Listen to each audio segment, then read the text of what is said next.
Hi అండి, అందరికీ namaste. Welcome to our channel Hannu Geethu world. మన ఛానల్ కనుక ఫస్ట్ టైం చూస్తున్నట్లయితే ప్లీజ్ సపోర్ట్ చేయండి, సబ్స్క్రైబ్ చేయండి, లైక్ చేయండి, షేర్ చేయండి, అలాగే కామెంట్ చేయండి. ఈ సమ్మర్లో మీ ఇంటికి ఎవరైనా స్పెషల్ గెస్ట్లు వస్తున్నారా, లేదా బర్త్డే పార్టీలు, మ్యారేజ్ డే ఏమైనా సెలబ్రేషన్స్ ఉన్నాయా? అయితే ఈ రెసిపీని తప్పకుండా ట్రై చేయండి. అటు ట్రెడిషనల్ స్టైల్లో యూనిక్ టేస్ట్తో డిఫరెంట్గా ఉంటుంది. అది మరి ఏదో కాదండి, చిన్న పిల్లల దగ్గర నుంచి పెద్దవాళ్ళ వరకు ఎంతో ఇష్టంగా తినే గులాబ్ జామున్తో పూర్ణం బూరెలు అయితే చేయబోతున్నాము. ముందుగా ఒక కప్పు మినపగుళ్ళు, ఈ కప్పు వెయిట్లో అయితే 250 గ్రామ్స్ ఉంటుందండి. అలాగే అదే కప్పుతో ఒక కప్పు రేషన్ బియ్యాన్ని తీసుకున్నాము.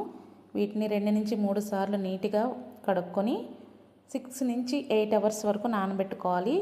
ఇలా నానిన ఈ మినపగుళ్ళు బియ్యం మిశ్రమాన్ని అయితే మనం గ్రైండ్ చేసుకుందాము. మీరు మిక్సీలో కావాలంటే వేసుకోవచ్చు, కానీ గ్రైండర్లో రుబ్బుకున్న పిండి అయితే పర్ఫెక్ట్గా ఉంటుంది ఈ బూరికైతే. అందుకని నేను గ్రైండర్ వేస్తున్నాను. ఇప్పుడు ఈ కన్సిస్టెన్సీ అయితే సరిపోతుంది. దోశ పిండి కన్నా కొంచెం గట్టిగా ఉంచుకోవాలి. చూడండి, పిండి అయితే నలిగిపోయింది. ఇప్పుడు మనం దీన్ని తీసుకుని పక్కన పెట్టుకుందాం.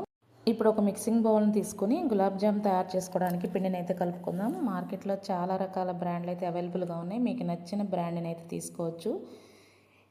ఇప్పుడైతే నేను తీసుకున్న గులాబ్ జామ్ మిక్స్ ఒక కప్పు కొలతతో అయితే తీసుకున్నాను. దీనికి కొద్దిగా వాటర్ని యాడ్ చేసుకుంటూ చపాతీ పిండి కన్నా కొంచెం మృదువుగా అయితే కలుపుకోవాలి. హార్డ్గా అయితే కలపకూడదు. మీరు వాటర్ బదులుగా పాలతో అయినా కలుపుకోవచ్చు. ఇప్పుడు ఒక మూతను పెట్టుకుని పక్కన పెట్టుకుందాం.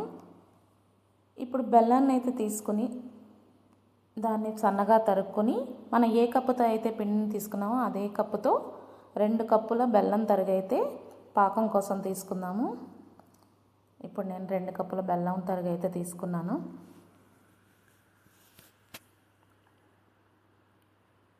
అదే కప్పుతో 3 కప్పుల వాటర్ని తీసుకోవాలి.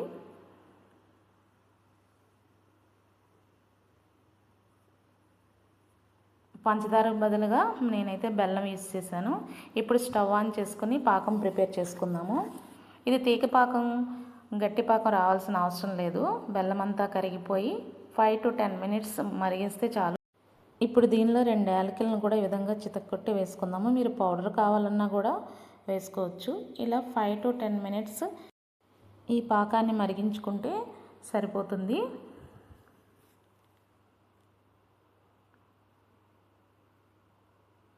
ఇప్పుడు పాకం అయితే రెడీ అయిపోయింది. నేను స్టవ్ ఆఫ్ చేసి దీన్ని పక్కన పెట్టుకుందాము.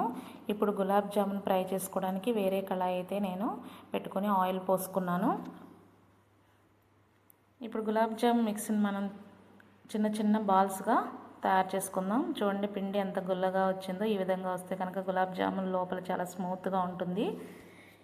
మీకు గులాబ్ జాములు అన్నీ కూడా ఒకే రకమైన సైజు కావాలనుకుంటే ఏదైనా ఒక స్పూన్ని యూజ్ చేసుకొని ఇలా పిండిని కొద్దిగా సపరేట్ చేసుకుని తర్వాత రౌండ్గా బాల్స్ లాగా చేసుకుని వేసుకోవచ్చు. ఈ విధంగా పిండినంతా కూడా చిన్న ముద్దలుగా చేసుకుని 2 చేతుల మధ్య పెట్టుకొని గట్టిగా ప్రెస్ చేయకుండా స్మూత్గా ప్రెస్ చేసుకుంటూ రౌండ్గా బాల్స్ లాగా చేసుకుందాము. ఇలా అన్ని గులాబ్ జామున్ని బాల్స్ లాగా తయారు చేసుకున్న తర్వాత మీడియం హీట్లో ఉన్న ఆయిల్ అయితే మనం ఒక్కొక్కటిగా వేసుకొని కొద్దిసేపు కదపకుండా ఉంచుకోవాలి. ఒక 2-3 మినిట్స్ కదపకుండా ఉంచుకున్న తర్వాత వీటిని నిదానంగా ఈ విధంగా అయితే మనం రొటేట్ చేస్తూ వేయించుకోవాలి. ఇప్పుడు గులాబ్ జామ్స్ అయితే రెడ్ కలర్లోకి వచ్చేసాయి. మీడియం ఫ్లేమ్లో వేయించుకోవడం వల్ల లోపల ఉన్న పిండి కూడా వేగుతుంది. హై ఫ్లేమ్లో అయితే పైన కలర్ వచ్చేస్తాయి, లోపల వేగదు. ఇప్పుడు ఈ గులాబ్ జాములు అన్నిటిని కూడా పాకంలో అయితే వేసుకుందాము.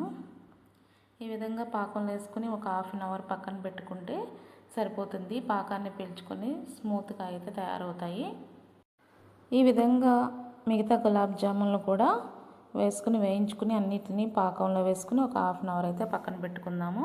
చూడండి, ఎంత స్మూత్గా గులాబ్ జామ్ అయితే తయారైంది. లోపల ఏ విధమైన ఉండలేకుండా ఇలా నోట్లో వేసుకుంటే అలా కరిగిపోతాయో అన్నట్టుగా ఉంది. ఇప్పుడు గులాబ్ జామ్తో బూరెలు తయారు చేసుకోవడానికి ముందుగా మనం పిండిని రుబ్బుకొని పక్కన పెట్టుకున్నాము. నేనైతే పిండిని గ్రైండ్ చేసిన తర్వాత 2 అవర్స్ అయితే పక్కన పెట్టుకున్నాను. ఈ విధంగా చేయడం వల్ల పిండి కన్సిస్టెన్సీ పర్ఫెక్ట్గా ఉంటే ఎయిర్ బబుల్స్ లాగా అయితే వచ్చి పూర్ణం బూరె అయితే పైన గుల్లగా అయితే వస్తుంది. అదే వెంటనే వేసినట్లయితే అంత గుల్లగా అయితే రాదు. ఈ విధంగా 2 అవర్స్ పక్కన పెట్టుకున్న తర్వాత దీనిలోంచి నేను కొంచెం పిండిని అయితే సపరేట్ చేసుకుంటున్నాను. ఈ విధంగా వేరే బౌల్లోకి కావాల్సినంత పిండిని తీసుకుని దానికి రుచికి తగ్గ సాల్ట్ని అయితే యాడ్ చేద్దాము. ఇలా సాల్ట్ని యాడ్ చేసుకుని పిండినంతా ఒకసారి కలుపుకున్నాము. పూర్ణం వేయడానికి వీలుగా ఉండేంత కన్సిస్టెన్సీలో మీరు పిండిని అడ్జస్ట్ చేసుకోండి. ఒకసారి అలా చేత్తో ట్రై చేసుకోండి, లేదంటే కొద్ది కొద్దిగా వాటర్ని కలుపుకోండి. మరీ లూజ్ అయితే కనుక పూర్ణం బూరి సరిగ్గా రాదు, జారిపోతుంది. ఈ కన్సిస్టెన్సీలో ఉంటే సరిపోతుంది. ఇప్పుడు మనం ఆయిల్ని అయితే వేడి చేసుకుందాము. ఆల్రెడీ నేను గులాబ్ జామున్ వేసిన ఆయిల్ అయితే ఉంది, దానిలోనే ఈ పూర్ణం బూరి కూడా వేసేస్తున్నాను. ఇప్పుడు స్టవ్ ఆన్ చేసుకుందాం.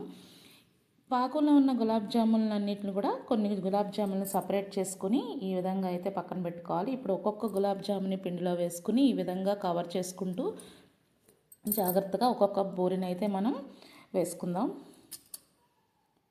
ఈ విధంగా 1 బై 1 అయితే బూరి మొత్తం కవర్ అయ్యేట్టుగా చూసుకుని ఒక్కొక్కటి ఆయిల్లో వేసుకుందాం. వెంటనే అయితే కలపకూడదు, ఒక 2-3 మినిట్స్ ఉంచాక కలపాలి. వెంటనే కలిపితే కనుక పిండి జారిపోయి లోపల పూర్ణం బయటకు వచ్చేస్తుంది. ఈ విధంగా కలుపుకుంటూ బ్రౌన్ కలర్ వచ్చే వరకు వేయించుకుని తీసి పక్కన పెట్టుకుందాం.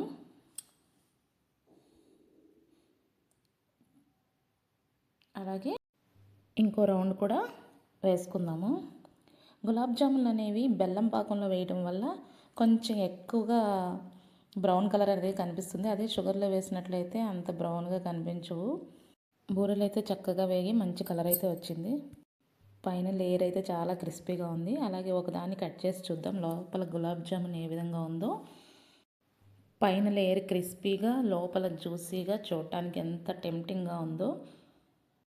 మీరు కూడా ఇలా ఒకసారి ట్రై చేసి మీకు ఎలా కుదిరిందో కామెంట్స్లో మెన్షన్ చేయండి. మా వీడియో కనుక నచ్చినట్లయితే మమ్మల్ని సపోర్ట్ చేయండి, సబ్స్క్రైబ్ చేయండి. Thank you for watching. Bye.